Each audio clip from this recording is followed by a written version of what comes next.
이렇게 하나님의 보호하심 속에 잘 지내시다가 또 예배 시간에 하나님께 나와서 예배 드리는 우리 모든 성도님들을 사랑하고 또 축복합니다. 모쪼록 드려지는 이 예배 속에서 찬양과 기도 속에서 하나님의 위로를 받으시고 또 풍성한 은혜를 체험하는 이 한 주간이 되시기를 간절히 바랍니다.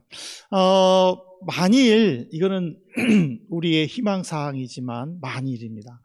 하나님께서 지금 나타나셔서 우리 개개인에게 지금 당장 받고 싶은 능력이 무엇인지 1초 안으로 말하라.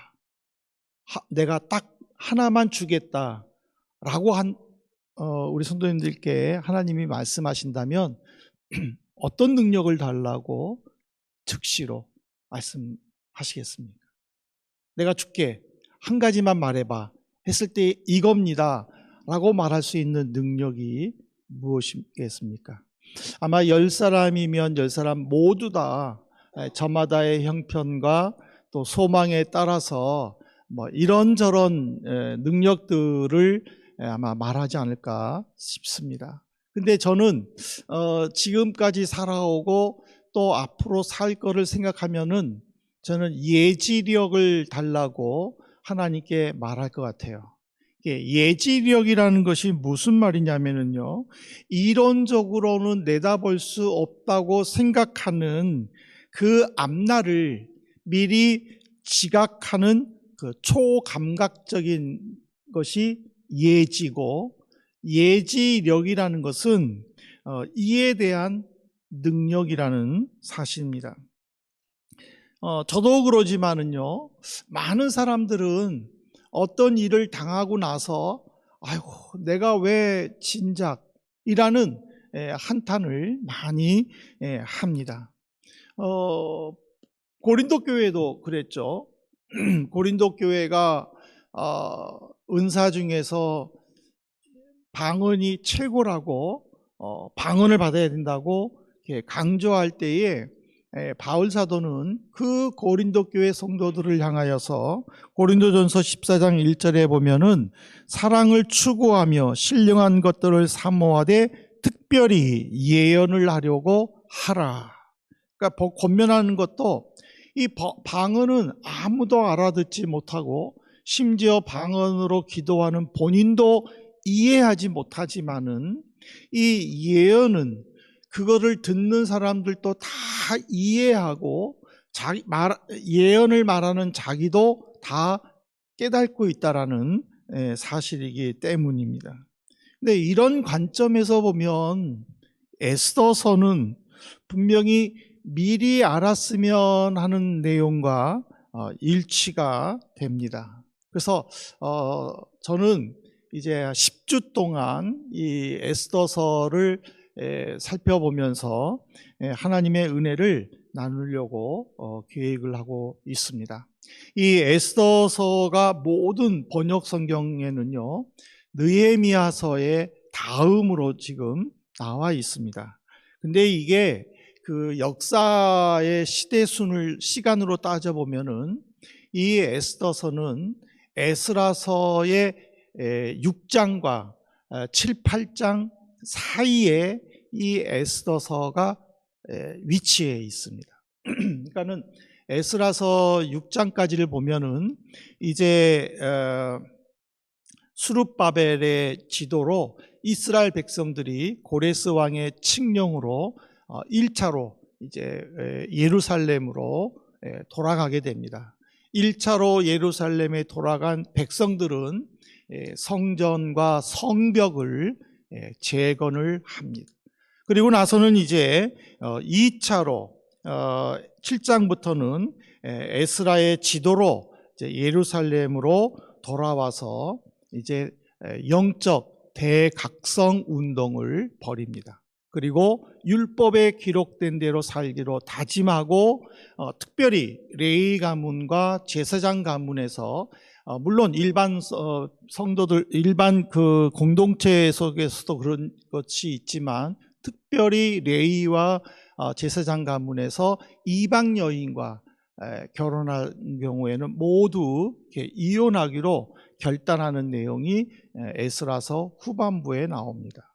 근데 요 중간에 에스더서가 끼운 이유는 뭐냐면, 에스라가 이제 예루살렘으로 돌아가기로 결심을 하고 백성들을 특별히 레위 지파와 제사장 가문을 설득하러 다닐 때에 이미 페르시아 제국 전체에서 터전을 잡고 살고 있는 백성들이, 심지어 레위 지파나 제사장 가문들도 예루살렘으로 돌아가기를 포기하는 사람들이 많았습니다. 그래서 결국에는 자원해서 예루살렘으로 가겠다고 하는 그 사람들과 함께 예루살렘으로 돌아오게 되고, 그 와중에 이제 아하수에로가 정부의 조직을 개편하면서 하만을 이제 총리로 세우게 되죠. 근데 이제 하만이 총리가 되면서 모든 이제 신하들에게 하만에게 무릎 꿇고 경배하라고 왕이 명령을 내렸음에도 불구하고 모르드게는 나는 유대인이다라고 내세우면서 경배하기를 거부하죠. 그래서 맨 처음에는 하만이 모르드게를 죽이고 싶었는데 모르드게가 유대인이라는 말을 듣고, 그러면 유대인들을 모두 몰살하자라고 계획을 세우고, 그리고 왕에게는 어떤 민족이다라는 말은 하지 않고, 제가 은 1만 달란트, 지금의 무게로 말하면 은 34만 킬로그램을 왕께 드리겠다라고 이야기하면서 허락을 받아내게 됩니다. 이로 인하여 유대인들은 이제 몰살의 위기에 처해 있고, 그 상황들이 다 에스더서에 기록이 되어 있죠. 근데 이제 하나님께서는 바로 이 하나님을 모르는 이 아하수에로 왕을 통해서 택한 사람을 선택을 하시죠. 그 사람이 바로 에스더라는 것이 이 에스더서에 나타나 있습니다. 에스더의 저자는 에스더가 아닙니다. 보통 그 성경에 보면은 활동하는 사람들의 이름으로 성경이 기록되죠. 창세기, 출애굽기가 기록됐지만 우리는 보통 그것을 모세 오경이라고 하는 것도 모세가 그걸 기록했기 때문이죠. 그 다음에 여호수아서, 그리고 또 사무엘서, 그리고 또 선지서에 보면은 이사야, 요엘, 아모스, 오바댜 모두 다 활동한 사람들의 이름으로 기록되어 있어요. 그런데 유일하게 에스더서는 에스더가 활동했음에도 불구하고 에스더가 기록하지를 않았습니다. 그래서 많은 주석학자들은 모르드게가 기록하지 않았나. 왜냐하면 모르드게가 그 유대인의 역대 일기를 기록했음을 이 에스더 9장에 밝히고 있어서, 그래서 이 모르드게가 자기가 기록한 것을 중심으로 토대로 에스더서를 기록하지 않았나. 그리고 또 어떤 학자들은 에스라를 또 지목하기도 합니다. 이 에스라가 모르드게가 기록한 그런 유대인의 있던 일기들을 가지고 에스더서를 기록하지 않았나라고 추측만 하고 있지, 정확하게 이 사람이다라고 생각하고 있지는 않습니다. 근데 이 에스더서의 큰 특징이 뭐냐면은요, 성경 전체에 보면은 하나님, 아니면은 주, 아니면 여호와, 이 단어가 전혀 없다라는 사실이에요. 그럼에도 불구하고 하나님의 섭리가 가장 뚜렷하게 나타나는 것이 바로 이 에스더라는 점입니다. 즉 하나님의 이름을 강조하지는 않았지만은 하나님의 섭리, 그리고 선택된 하나님의 백성들을 돌보시는 그 하나님의 은혜가 아주 구체적으로 자세하게 표현한 것이 이 에스더서. 그래서 그 성경 기록자의 능력이 참 얼마나 뛰어난가를 우리에게 보여주고 있죠. 여러분들은 그 고수라는 뜻을 아십니까?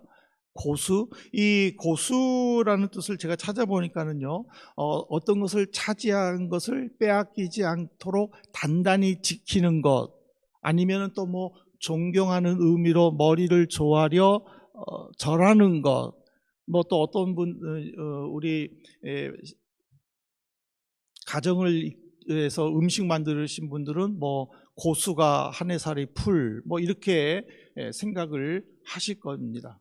근데 저는 이 고수의 뜻을 쭉 찾아보면서 아주 상반된 극과 극의 그 해석을 살펴봤는데, 첫 번째가 뭐냐면은 특정 분야에서 기술이나 실력이 매우 뛰어나는 것이 고수예요. 저 사람은 고수야. 그러면 어떤 부분에서 매우 뛰어난 것을 이렇게 칭찬해 주는 게 고수예요. 근데 이 고수가 또 반대로는요, 근심 걱정으로 괴로워함이라고 또 나와 있어요.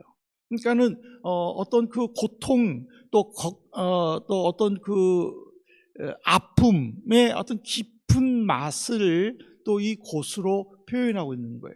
그러니까 어떤 한 분야에서 뛰어나기 위해 그가 겪었을 어떤 그 실패, 그리고 또 어떤 고통, 이런 것들이 얼마나 심했나를 이 고수라는 한 단어에서 정반대로 표현했다는 거예요.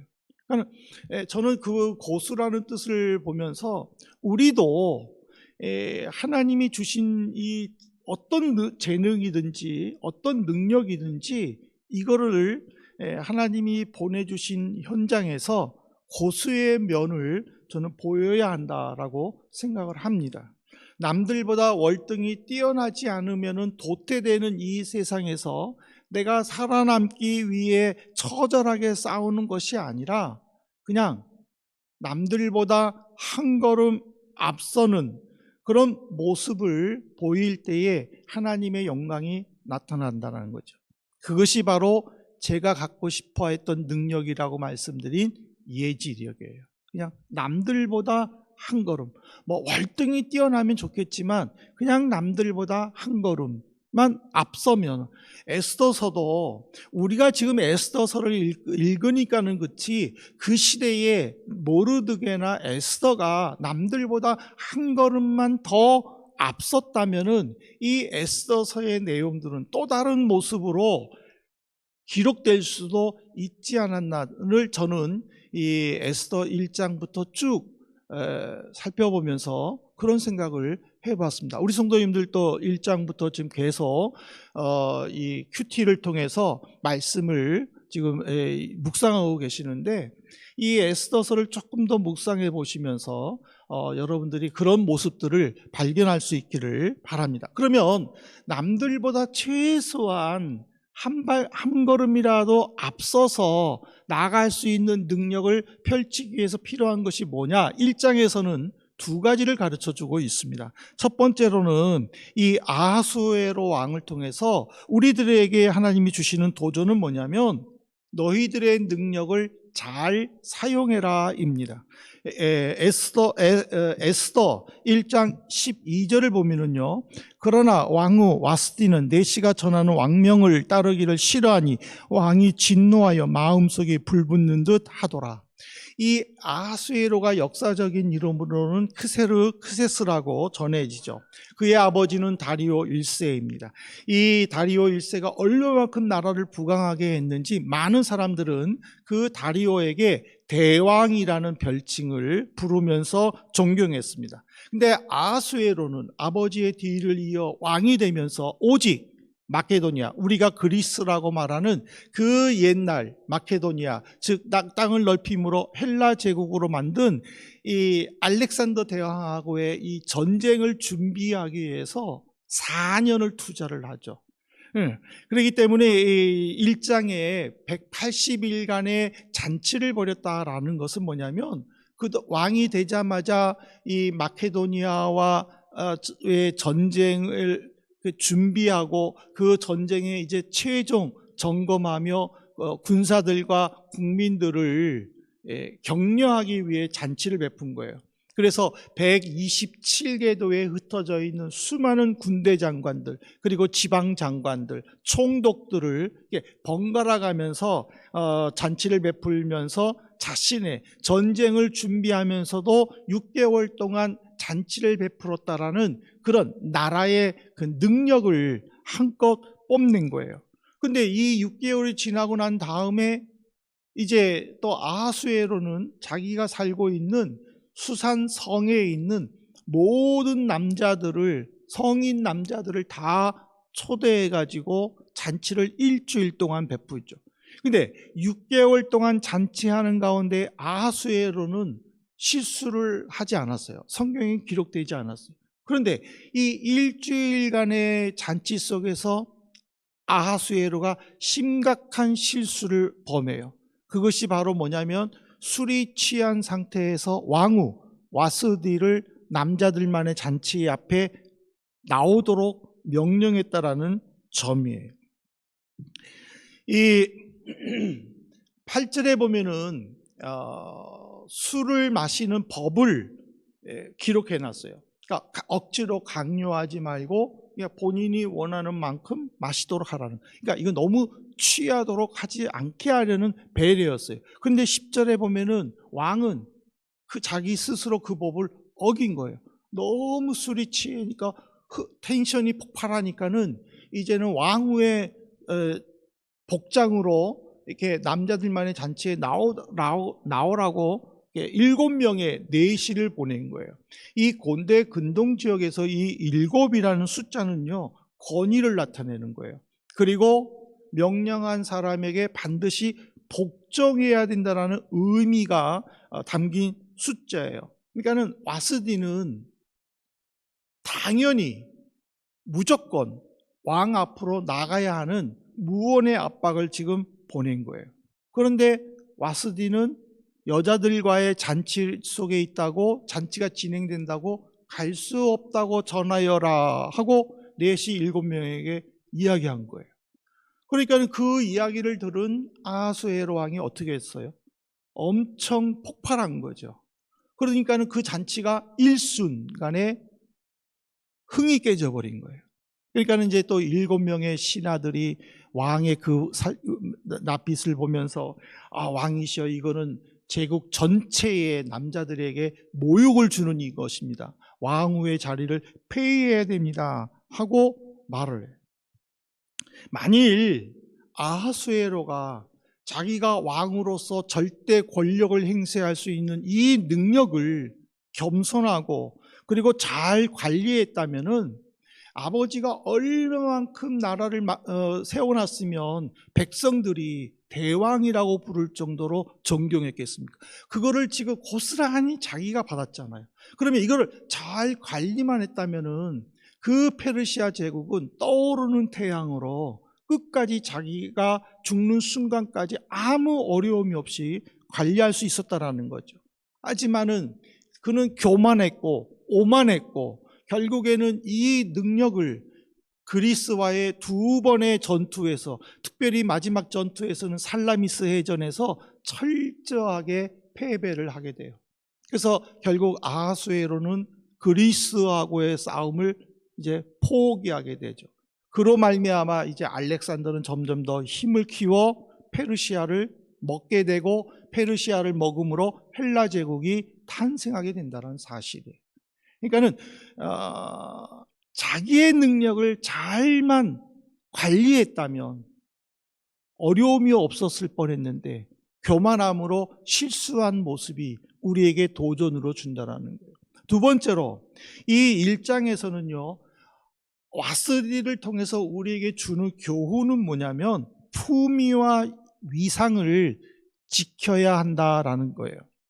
에스더서 1장 21절에 보십시오. 왕과 지방관들이 그 말을 옳게 여긴지라 왕이 무무간의 말대로 행하여.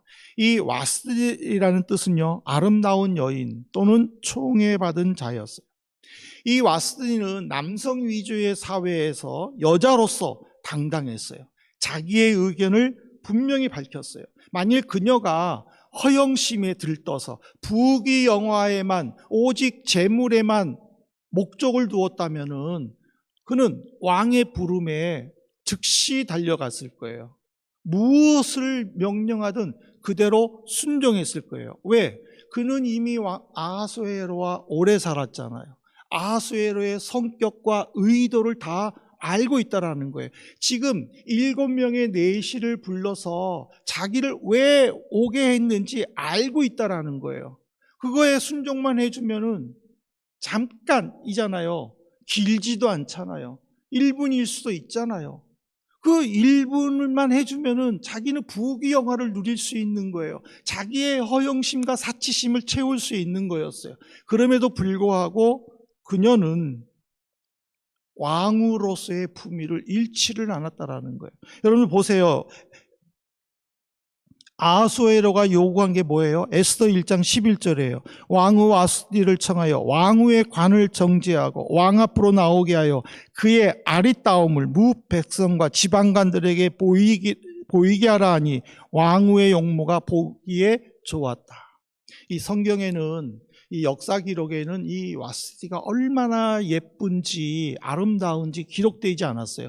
근데 성경에는 기록되어 있어요. 어떻게 기록되어 있느냐 하면은 에스더서 2장 1절에 보면은 아하수에로가 화가 나 있을 때에 신하들이 왕후를 폐위하라 했을 때에 그 다음날 아침에 회의를 소집해 가지고 회의를 했어요. 그런데 지금 1장과 2장에는요, 시간적으로 4년의 시간이 흐른 거예요. 그 4년의 시간은 바로 아하수에로가 그리스도와 두 번의 싸움이 있었던 시기예요. 그 싸움 후에 이제 아하수에로는 생각을 했다라고 했는데, 제가 여러분들에게 설명한 것처럼 후회했다라는 의미예요. 무엇을 후회했느냐? 와스디를 왕후의 자리에서 쫓아낸 것을 후회했다라는 거예요. 그러면 이해가 되잖아요. 와스디가 얼마나 예뻤으면은 4년이 지났는데도 생각이 났겠느냐. 여러분들은 교제하다가 헤어진 이성이 4년이 지나도 야, 참 그때 참 좋았다라고 생각해요? 아닐 거 생각하나? 모르겠네. 네.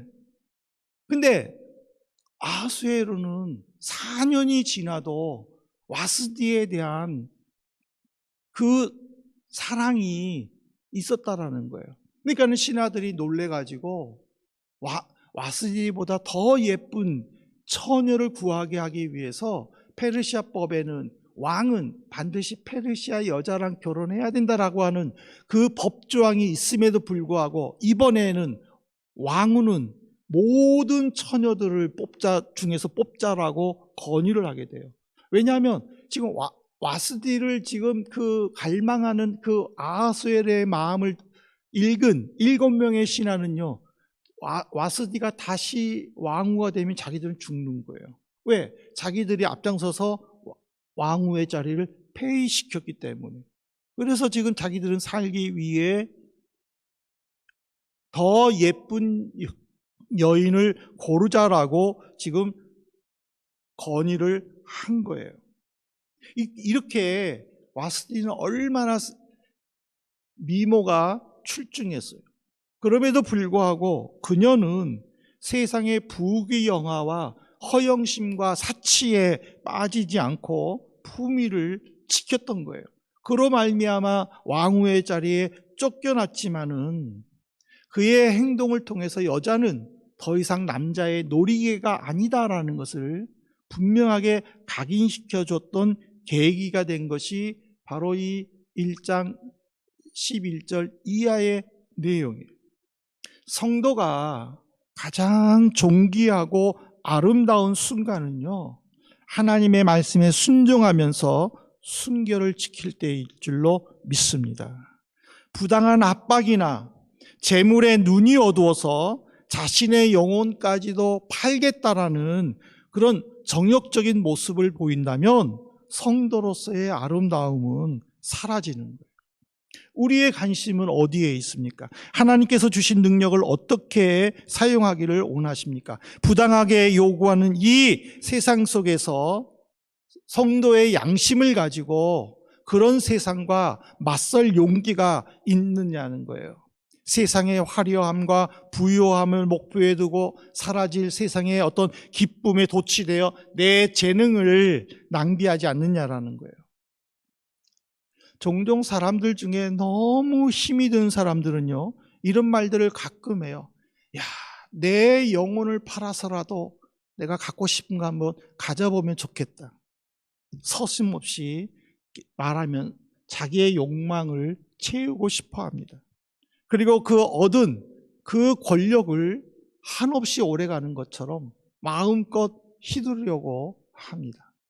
근데 여러분들이 세계의 역사를 보면은요, 자신의 권력을 잘못 휘두르는 사람은 항상 그 마지막은 언제나 비참했다라는 사실이에요.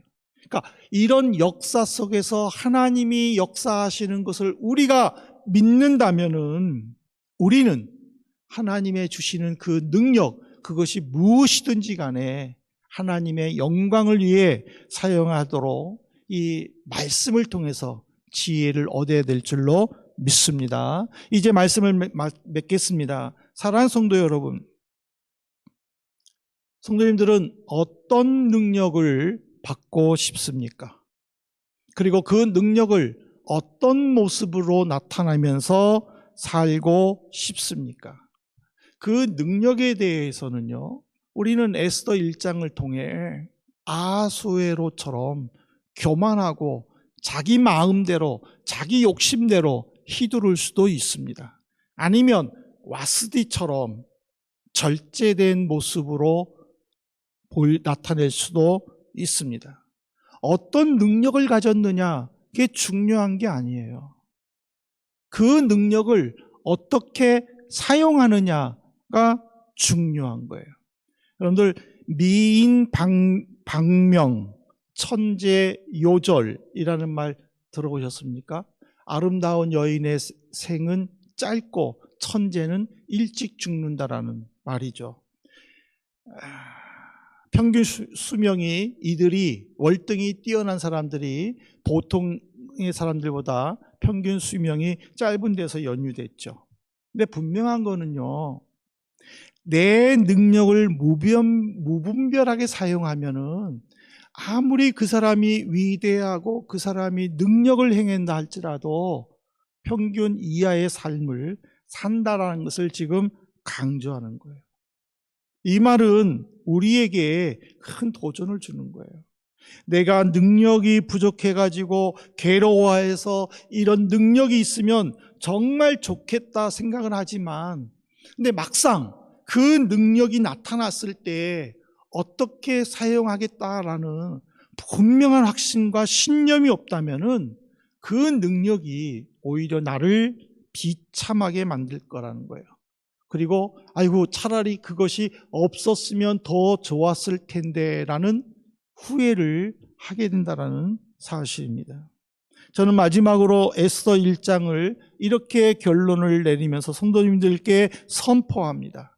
하나님은 에스더 1장을 통하여 아하수에로 왕을 통해 하나님께서 값없이 주신 그 능력을 교만하게 사용하지 말며 공동체의 유익을 위해 겸손하고 지혜롭게 사용하라입니다. 자기만을 사용하지 말라라는 뜻입니다. 와스디를 통해서는요, 재물과 명예욕과 허영심과 사치의 불나방이 되어 신앙의 품위를 잃지 말고 세상과 타협하지 말고 하나님의 영광을 나타내라. 그런데 아하수에로와 와스디를 통해서 하나님이 분명히 말씀하신 것은 나는 세상의 왕이다. 아하수에로는 화가 나가지고 와스디를 자기가 폐위했다고 생각했지만은 하나님은 에스더를 역사 속에 나오게 하기 위해 아하수에로를 통해 역사하셨다라는 거예요. 와스디는 왕으로서의 품위를 지키기 위해 왕의 협박을 견뎌내며 이겨냈지만은 하나님은 그 여인을 통해 에스더라는 더 아름답고 위대한 인물을 세상 사람들에게 보내기 위해 와스디를 사용했다라는 사실. 결국 왕은 누구냐? 하나님이시다라는 거예요. 이 에스더 1장을 통해 우리가 그것을 깨닫게 된다면은 우리도 분명히 고백해야 돼요. 나의 왕은 하나님이시다. 우리는 부족한 능력에 아쉬워하지 마시고 왕이신 하나님께서 주시는 능력을 잘 개발하고 그 능력 속에서 하나님의 크신 영광이 나타나고 나만이 아니라 모두에게 기쁨의 선물이 될 수 있도록 하나님이 내게 주신 그 능력을 잘 사용하는 우리 한민 성도님들 되시기를 주님의 이름으로 축복합니다. 아멘.